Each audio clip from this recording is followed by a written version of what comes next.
Break नंतर बुलेटिनमध्ये आपलं स्वागत। मनोज जरांगेंच्या आंदोलनाचा आज दुसरा दिवस आहे। मराठा आरक्षणासाठी सरकारशी लढा सुरू आहे। मात्र आंदोलनाच्या पहिल्याच दिवशी आंदोलकांचे कमालीचे हाल झालेत। काल रात्री झालेल्या मुसळधार पावसामुळे आझाद मैदानात चिखलाचं साम्राज्य पसरलं। आंदोलनस्थळी पाणी आणि चिखल झालाय, त्यामुळे इथे बसणंही अशक्य झालंय। त्यामुळे संपूर्ण मैदानात आसरा शोधण्यात आंदोलकांचे हाल होत आहेत। दुसरीकडे शौचालयांची सुद्धा वानवा आहे। अपुऱ्या शौचालयांमध्ये पाणी नाहीये। बाहेर सीएसएमटी रस्त्यावर वाहनांच्या रांगा लागल्यात। दुतर्फा पार्क केलेल्या गाड्यांमुळे रस्त्यावर प्रचंड गर्दी झाली आहे। तर कालची रात्र आंदोलकांनी मिळेल तिथे आसरा घेतला। शेकडो जण सीएसएमटी स्थानकात पथारी पसरून झोपले। फोर्ट भागातल्या इमारतींखाली शेकडो जणांनी पथारी पसरली।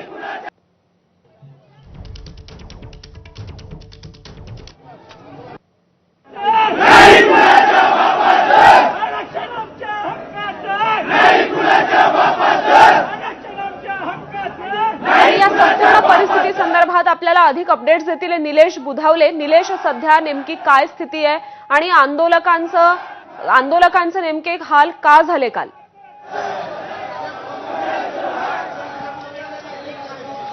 श्रुती, मनोज जरांगे साधारणपणे आता 18 तास उलटून गेलेले आहेत, आपल्या उपोषणावर ठाम आहेत आणि ते सध्या आराम करताना आपल्याला पाहायला मिळत आहे। तर दुसरीकडे मुंबईतल्या आझाद मैदानामध्ये कार्यकर्त्यांचा जो उत्साह आणि कार्यकर्त्यांची जी संख्या आहे ही मात्र वाढतानाच आपल्याला पाहायला मिळते।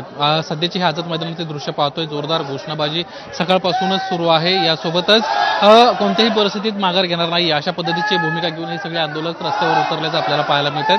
आझाद मैदानामध्ये ज्या पद्धतीनं मोठी संख्या आपल्याला पाहायला मिळते, त्याच पद्धतीनं आझाद मैदानाच्या बाहेर देखील अनेक गाड्या ज्या आहेत त्या अजूनही त्या ठिकाणी ठाण मांडून आहेत। रात्री जोरदार पाऊस एकीकडे चालू होता, तर दुसरीकडे आंदोलकांचे प्रचंड हाल आपल्याला झाल्याचं पाहायला मिळालं। आंदोलकांना सीएसटी स्थानक असेल, चर्चगेट स्थानक असेल, या ठिकाणी आसरा घेतला होता।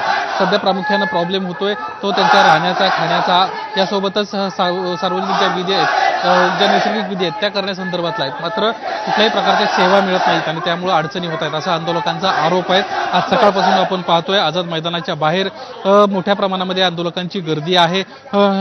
काही स्वयंप्रेरणा अनेक मुंबई आणि उपनगरातील लोक आहेत, ते आंदोलकांना नाश्ता देताना आपल्याला पाहायला मिळत आहेत, त्यांना खाऊ देत आहेत।